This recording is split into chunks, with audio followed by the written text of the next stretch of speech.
Amputees find it challenging to get through daily tasks. Prosthetic limbs consist of complex parts which make them hard to operate, and their price can become even more of a burden.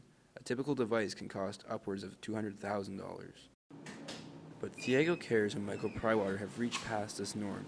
The Ryerson students have spent 2 years working on a project called the Artificial Muscle Operated Hand. It was first displayed at an engineering open house in 2008 and impressed many students and professors. The design replaces the complexity of most prosthetic limbs. It is also cheaper and only costs $200 to make. We aim for cheap materials, but by cheap doesn't mean they're low quality. It just means they're the cheapest of the ones we can use. The mechanical hand is powered by compressed air. It relies on braided mesh sleeves to replace the muscles that may have been lost. Unlike most artificial limbs, the student's project is capable of moving its fingers independently. Sean Fowler has been an amputee for 6 years and says it hasn't been easy.